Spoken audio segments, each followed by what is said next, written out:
বিগত ৩ বছর যাবৎ সামান্য মজুরির ভিত্তিতে বন দপ্তরের অধীন বন মিত্র কর্মীরা কাজ করে যাচ্ছে।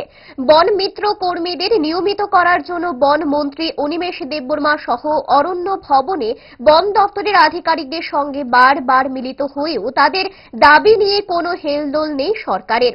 তাই মঙ্গলবার ত্রিপুরার সমস্ত বন মিত্র কর্মীদের বন দপ্তরে স্থায়ীভাবে নিয়োগের দাবিতে সিপাহী জেলা অভয়ারণ্য মূল ফটকের সামনে ধর্নায় বসে বন মিত্র কর্মীরা জানান, এই স্বল্প মজুরি ভিত্তিতে দ্রব্যমূল্য বৃদ্ধির আকাশ ছোঁয়া বাজারে তাদের পরিবার পরিজন নিয়ে চলা বড় দুষ্কর হয়ে দাঁড়িয়েছে। তাই বন মিত্রদের দাবি অবিলম্বে তাদের স্থায়ীভাবে নিয়োগ করতে হবে। আমরা বিগত দুর্গাপূজার আগে আমাদের যে ফরেস্ট মিনিস্টার আমাদের যে অনিমেষ স্যারের সঙ্গে দেখা করেছি, তো ওই সময় কোনো সলিউশন নেই। উনি বলেছেন আমাদের যে দুর্গাপূজার পরে কিছু একটা দেখাতো না আমাদের বিষয়টা নিয়ে তারা। এরপরে কোনো সলিউশন নেই। এরপরে আমাদের যে অর্ণভবন ওইখানে গিয়েছি, ওইখানেও কোনো আমাদের সলিউশন হচ্ছে না।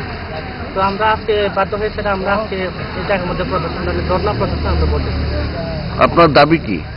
আমাদের একটাই দাবি থাকবে যে আমাদেরকে যেন আমাদের বনমিত্রদের জন্য আমাদের ডিপার্টমেন্টের আন্ডারে স্থায়ীভাবে নিয়োগ করতে হবে। আমাদের ভালো খাবার দেখে অম্বলের কথা মনে পড়ে, তার সমাধান 5 দশক ধরে গ্যাস, অম্বল ও পেটের সমস্যার একমাত্র সমাধান গ্যাস নয়।